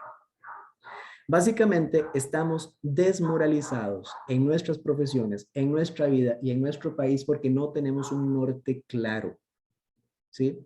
Cuando usted, por ejemplo, si es funcionario, funcionaria pública, se da cuenta de que hay un servicio público, un bien público que usted debe cumplir y eso está por encima de sus intereses personales, no es que usted deje de importar, sino que sabe que es su función, la moralidad, su desarrollo moral debería enfocarlo a cumplir esos fines. Pero si no tenemos claros cuáles son esos objetivos y tras de eso le sumamos a una sociedad que nos da ejemplos de que hay que pensar en nosotros mismos y en nadie más, nos va tirando para abajo. ¿Qué podemos hacer ante este panorama tan feo que les he pintado? De ahí, mudarnos a otro país. No es cierto, ¿verdad? No, sí se puede hacer mucho, no se me asusten. Hablemos en términos personales. Como sociedad se puede hacer mucho, no se preocupen, ¿verdad? El país puede evolucionar. Y ya les doy algunos ejemplos a nivel país, pero déjenme darles primero los ejemplos a nivel personal. Vean, yo no sé si ustedes leen, pero les recomiendo leer. ¿Qué? Novela, cuento o biografías, o sea, historias. Si pueden leer Condorito si quieren, o el periódico, no está bien. Pero cuando usted lee una historia, una secuencia narrativa, además de estimular la imaginación, sabemos hoy día que usted se involucra con la experiencia de vida del personaje, sea real o ficticio, y cuando esa persona comete un error, usted entiende, usted siente ese error, y todo lo que sufre para salir de ese error, usted lo sufre con ella. O sea, a través de la lectura aprendemos por cabeza ajena. Las personas que leen cotidianamente puntúan muchísimo mejor en pruebas de desarrollo moral que personas que no leen. Ahora, estamos en un país que es poco lector, hay que reconocerlo. Si a usted no le gusta leer, pues vaya al cine o vea películas o vea series. Igual son secuencias narrativas, no estimulan la imaginación, pero igual yo sé que ustedes saben que se pueden identificar con un personaje. De cuando la muchacha de la novela le pasa algo terrible, usted lo sufre con ella. Cuando el personaje de la película tiene que pasar por algo malo, usted lo siente en su corazón, dígame si no es cierto.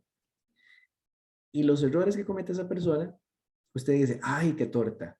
Y usted puede aprender a través de la experiencia de esa persona. Así que importantísimo, cuando lean o cuando vean películas o series, si quieren hacerlo por entretenimiento, está bien que de vez en cuando vean cosas de entretenimiento, no hay ningún problema, pero busque también de vez en cuando cosas que le alimenten el espíritu, ¿verdad? Digo yo, para que seleccionemos un poquito también lo que hacemos. Otra cosa importante, el deporte. Curiosamente, la gente que practica deporte por lo general puntúa peor en las pruebas de desarrollo moral. Les acabo de dar una excusa para no hacer deporte, pero ojo, lo que pasa es que muchas veces asumimos el deporte por pura competencia. Vean en el fútbol, o sea, fingen faltas, meten goles con la mano, no, o sea, ahí lógicamente estás tirando a la gente por abajo. Pero cuando cambiamos el enfoque y no voy al deporte para competir, sino para construir, cambia la cosa. O sea, no le estoy diciendo que deje de ir a mejenguear los domingos, y usted es de los que mejenguea, sino que cambie su enfoque, que no se trata de cómo patear al enemigo, sino cómo mejorar la relación con los miembros de su propio equipo. Eso sí te tira para arriba. Luego, practiquen arte. El arte te enseña básicamente tres cosas: orden, proporción y armonía. Así que, por ejemplo, si usted aprende a dibujar, no digo que tienen que llevar toda la carrera, pero bueno, aprender un poquito, y sabe que la cabeza no puede ser 7 veces más grande que el cuerpo, usted sabe que tiene una proporción. Vieras qué curioso, usted termina tomando en su vida personal decisiones más proporcionadas. Cuando usted estudia música y sabe que las notas no pueden ir ahí a lo locos, sino que tienen que tener una armonía, usted llega a tener una vida más armoniosa. ¿Por qué? Porque somos seres integrales. Lo que usted aprende en un ámbito de su vida lo aplica en otro. La gente que participa en arte, y usted dice, no, ya me agarró muy tarde para aprender algún arte, que puede ser cualquiera. Estoy hablando de música, literatura, teatro, danza, hasta quilting y patchwork si quiere. Y si no quiere aprender, pues por lo menos aprecie arte. ¿Ok? La gente que participa en actividades artísticas puntúa mejor en pruebas de juicio moral. Estudie algo distinto. Un problema que tenemos grandísimo es el de la deformación profesional. Cuando una persona estudia algo o trabaja en algo, termina mirando la vida a través de su trabajo. O sea, van 3 tipos a un restaurante, uno es abogado, se pone a ver si el precio tiene el puesto de ventas. El que trabaja en salud ocupacional se pone a ver las salidas de emergencia y si el extintor tiene la fecha de vencimiento, y el arquitecto se pone a ver la estructura. O sea, olvídese. No digo que no, o sea, está bien, pero cuando usted estudia algo diferente, no necesariamente una segunda carrera, sino a través de la lectura, a través de tutoriales, a través de un curso libre, cosas de esas, aprende a ver la vida desde otras perspectivas y encontrar soluciones a tus problemas distintas a las que se te ocurren de diario, ¿sí? Para que lo tengan ahí. Piensen en lo que hacen, no solo lo que les decía ahora de medirse en qué nivel de desarrollo moral están, sino en cuáles son las razones de fondo para sus actos. Y muchas veces uno se da cuenta que a veces está siendo más egoísta de lo que debería. Tampoco se trata de descuidarse uno, no estoy diciendo eso, pero también tratar de colaborar con la sociedad en la que uno vive, pues te puede ayudar a ser mejor persona. Compartir con otra gente. Y cuando digo esto, no me refiero, por ejemplo, a dar plata para la Teletón. Ay, sí, toma, que está bien, ¿verdad? Pero cuando usted dona dinero, cuando usted dona cosas, no se involucra. Pero cuando usted va al hogar de niños, cuando usted va al hogar de adultos mayores, cuando usted ayuda a una persona a reconstruir la casa, cuando usted se mete, te das cuenta que no sos el centro del universo. Te das cuenta que hay gente que tiene broncas, no sé si mayores, por lo menos diferentes a las tuyas. Y te ayuda también a tener mejor discernimiento sobre las broncas personales. Ahora, usted me dice, vea, mi vida está tan enredada que yo decirte que voy a ir a ayudar a Techo, que voy a ir a ayudar al hogar de niños, bueno, por lo menos trate de tener relaciones más saludables, más balanceadas con su familia, con sus amigos y con sus compañeros de trabajo. Las personas que tienen redes de apoyo sanas, estables, son mucho más resistentes a la corrupción, para que lo tengan ahí como ejemplo. Entonces, si ven, básicamente todas las recomendaciones que les estoy dando es, tengan una vida. Entre más integral sea su vida, entre más fuentes de apoyo tengan, entre más intereses tengan, mejor balanceadas están las personas y más crece su desarrollo moral. Entonces, vayan haciendo números. Usted dice, no, yo soy una persona que lee, veo cine de una forma crítica, hago deporte colaborativo, practico arte, yo he estudiado varias cosas, tal vez tengo un desarrollo moral que vaya tirando un poquito para arriba. Si nada de eso hace, pues tiene por dónde empezar.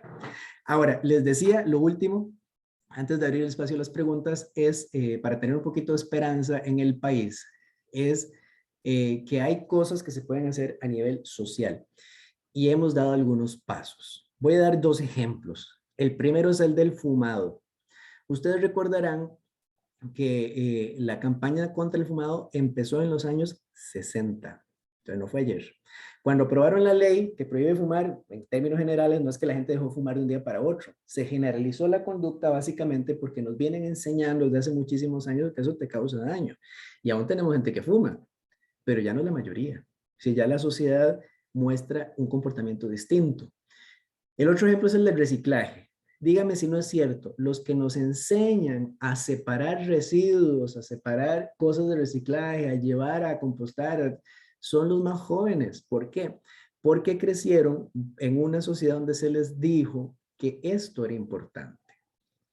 Ahora, la mala noticia es que, la buena noticia es que socialmente se pueden hacer cosas, ¿verdad? Por ejemplo, ahora hay una estrategia nacional de integridad y prevención de la corrupción, ojalá le dé pelota al gobierno, escúchenme por favor, que habla de cómo retomar todos estos temas en la educación primaria de ahí para arriba, para hacer una formación humana. La mala noticia es que requiere cambios generacionales. O sea, estos cambios culturales de desarrollo moral no son de un día para otro.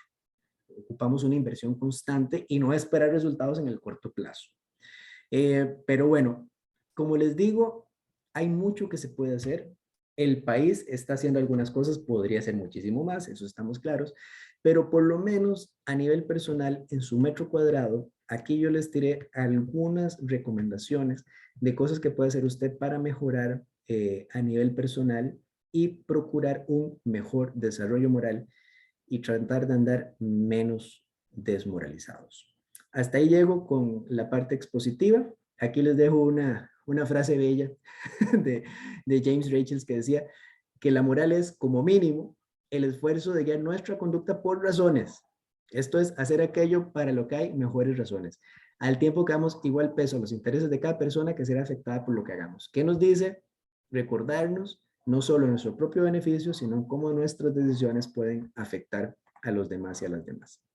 Dejo de compartir porque ya no tengo nada que compartir y me pongo a su disposición. Muchas gracias, don Rafael. Abrimos micrófono, tal vez podemos ir levantando la mano y yo voy dando la palabra, por favor, para tener orden. Yamilet.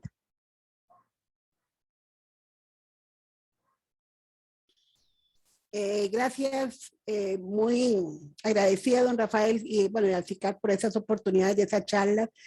Don Rafael, bueno, yo lo he mencionado, yo estuve en la charla anterior suya también, me gustó mucho. Uno en esos espacios confirma lo que uno viene pensando hace mucho. Y voy a hacer un comentario a base de reflexión. Yo tengo 60 años, ¿verdad? Trabajo aún, todavía me quedan unos añitos ahí para jubilarme. Pero yo les decía a los compañeros de una charla anterior, yo recuerdo cuando yo me crié, se respetaba lo que decía la fuerza pública, los guardias rurales, cuando eran eso. En la escuela lo que decía el maestro se respetaba. Recuerdo todos los lunes cantar el himno nacional con ese amor y ese respeto y firme, ¿verdad? En la casa, si a nosotros nos decían, no salga o no se hace, no se hacía. En el camino, a mí me duele saber cómo, yo tengo 4 hijos, 4 nietos, cómo se fue perdiendo eso. Y a qué le señala uno. Cuando ya, bueno, nunca me pasó, de un carácter fuerte, no me hubiera pasado jamás que un hijo me dijera, si usted me pega, me voy al patronato, ¿verdad? Ya los maestros no tienen esa libertad de disciplina. Yo recuerdo que mi niña Grace, yo le tenía más respeto a la niña Grace que lo que mami me decía, ¿verdad? Porque se respetaban los maestros, incluso había, y mami me contaba lo que los padres de familia en la época de mi mamá, ella tiene 79 años, los padres les permitían a los maestros llamarle la atención y si era pegarle con la regla, con ese metro, ¿verdad? Que le pegaban. Entonces, a mí me duele cómo se perdió todo esto, cómo permitimos que todo eso. Es cierto, nosotros nos criamos con la chancleta, pero no me hizo daño a mí con tanta chancleta que me dieron. Yo crié a mis hijas mayores con la chancleta. Vaya, son mujeres de bien, estudiadas, tienen sus hijos. Entonces, yo veo la sociedad y como dice usted, yo trato, eso es como el alcohólico, solo por hoy, yo trato de hacer las cosas correctamente. Yo recuerdo una vez que venía ahí un poquito a una velocidad muy alta de Nicoya, daba clases en Centro Unitario de la UNED de Nicoya.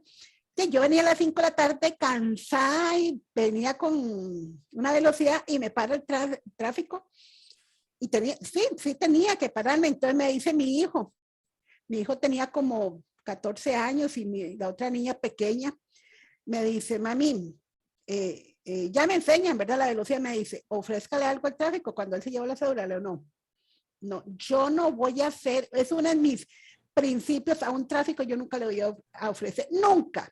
Yo, 236,000 pesos fue parte esa vez, porque yo no quiero ser parte de la corrupción, porque nosotros mismos, yo les decía a los compañeros anteriores, si yo tengo conocidos en los hospitales, si ha pasado, mira, sacame una cita, y me sacan una semana, ¿cuánta gente dura un año, 2 años, 3 años? En el primer curso que llevé por medio del FICAM, me llamó la atención que uno no lo ve así, lo de la probidad, que a veces le llevan a uno un regalito, uno lo ve, ay, qué lindo, me trajo una carterita, me trajo una vasijita, me trajo una jarrita con chocolates, uno no lo veía así, pero ya ahí digo yo, ya eso no, ya es otro nivel. Como funcionarios públicos nosotros tenemos mucha responsabilidad. como funcionarios privados, mucho tiempo que fui, ¿verdad? Yo tengo 20 años de trabajar para una universidad pública. Anteriormente no lo veía uno así, uno hace conciencia y lo hace con la edad, ¿verdad? Entonces yo añoro mis tiempos donde se respetaba, se colaboraba, había, digamos, un vecino, como dice usted, uno es sociable, pero habían vecinos que el bien o el mal, yo recuerdo que los vecinos a nosotros un tiempo nos daban de comer porque no teníamos. Ahora usted puede pasar mal, que ya no hay ese interés. Entonces, para concluir, hemos perdido, no sé cómo, en qué momento, no sé por qué, todo eso que yo digo, desde las escuelas empieza, desde los hogares empiezan.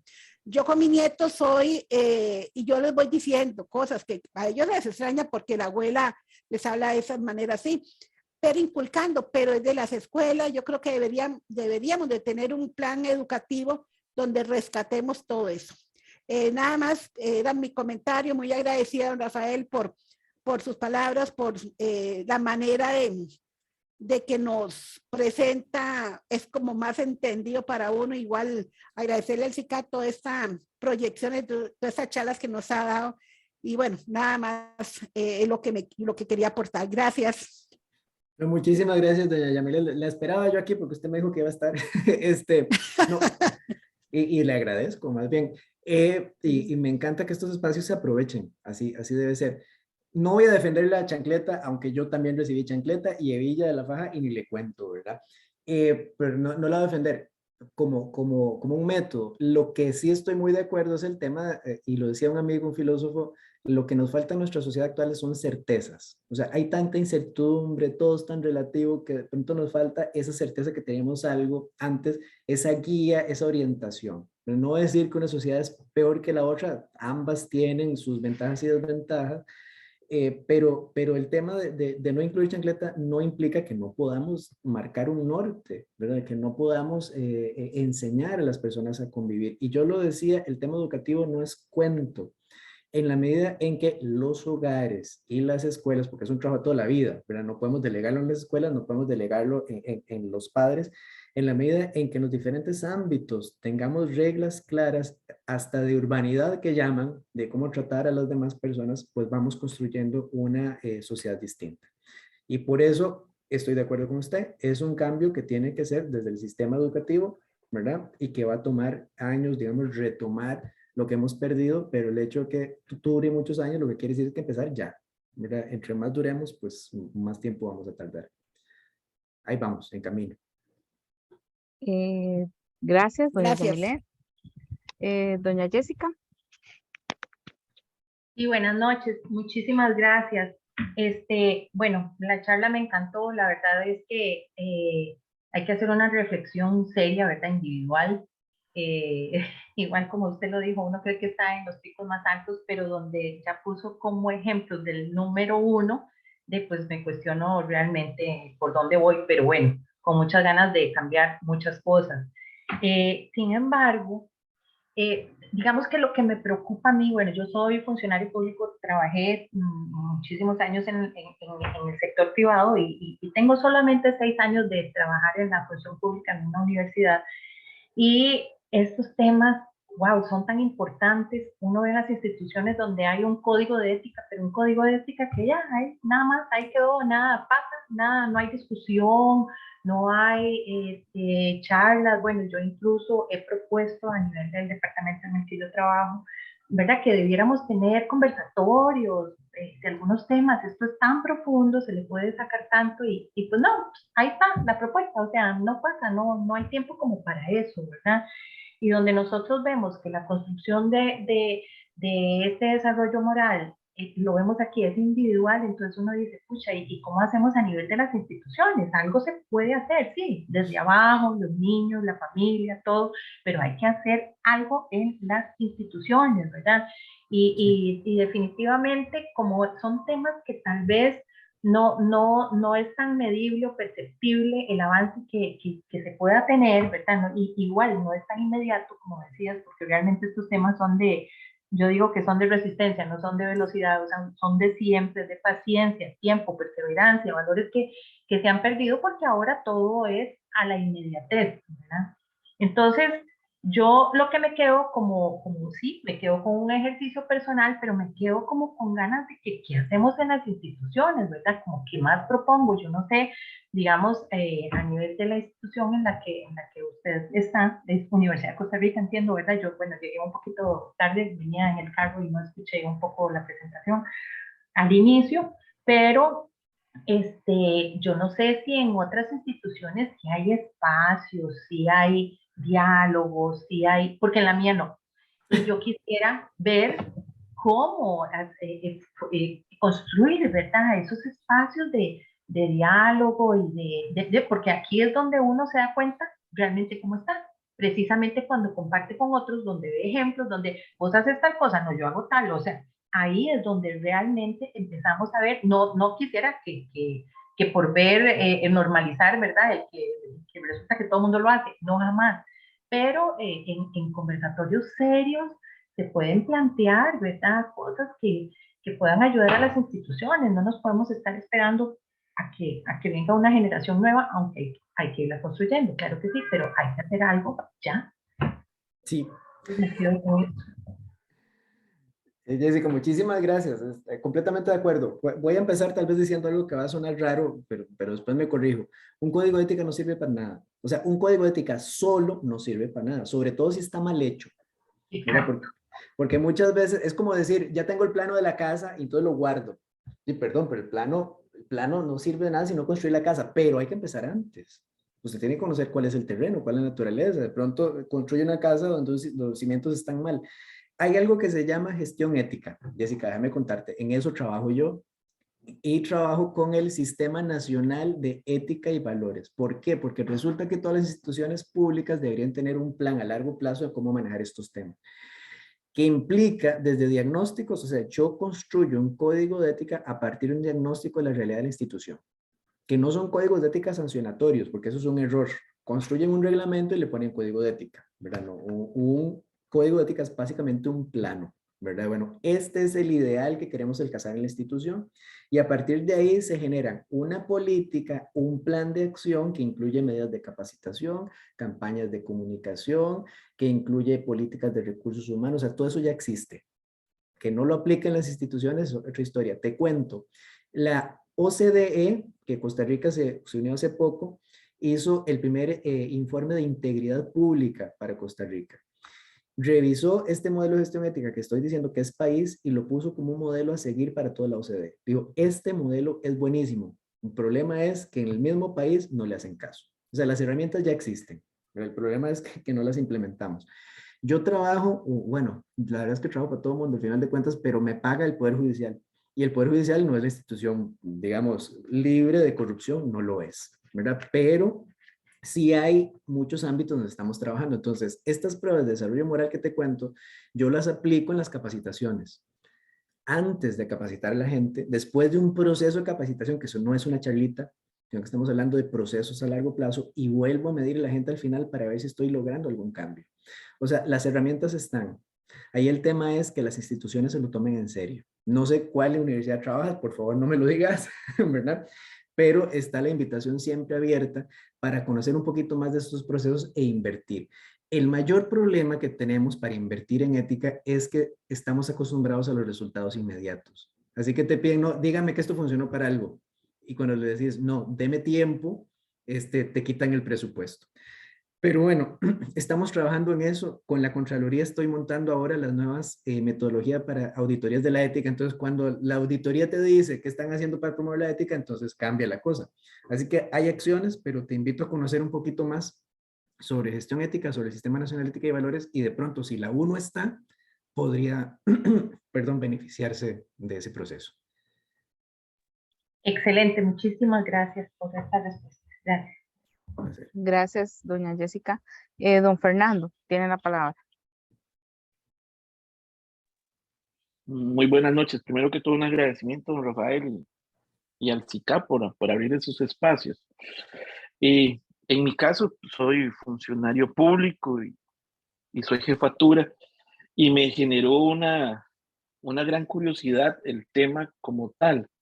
Más que todo, cómo poder implementar esto a nivel de clima organizacional, porque en mi caso, en este momento yo cuento con dos grandes grupos, un grupo joven que tiene todas las ganas de trabajar y de hacer grandes cambios en una institución tan añosa como la mía, y tengo hasta cierto punto rescatados funcionarios que se resistieron a ser institucionalizados, a seguir una línea, como lo decía usted, tantos por día, tantas acciones por día, tantos informes por día, y querer hacer las cosas distintas.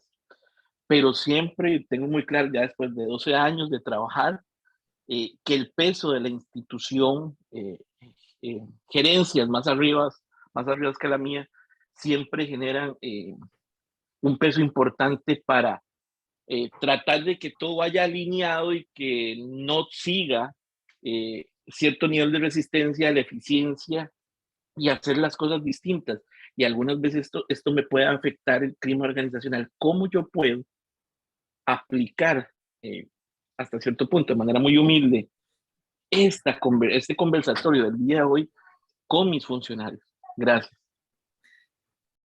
Uy, Fernando, importantísima la pregunta, el escenario que planteas y también complejo, ¿verdad? Porque en las culturas institucionales cuesta mucho cambiar hacia arriba. Vos puedes hacer hacia abajo mucho, ¿verdad? Pero hacia arriba cuesta más.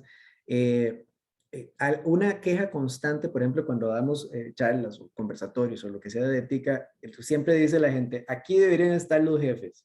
Bueno, vos sos un jefe, estás aquí, pero quiero decir, los jefes de más arriba. Por ejemplo, yo tengo estadísticas de pronto, bueno, ¿quiénes han recibido? Porque hay instituciones, la mía, por ejemplo, donde es obligatorio recibir formación ética. Pero si yo pregunto por los jerarcas cuántos la han llevado, resulta que para ellos no es tan obligatorio como para el resto. Y eso pues genera ciertas diferencias que la gente percibe. ¿Qué puedes hacer vos? Depende de qué tanto te permita la institución.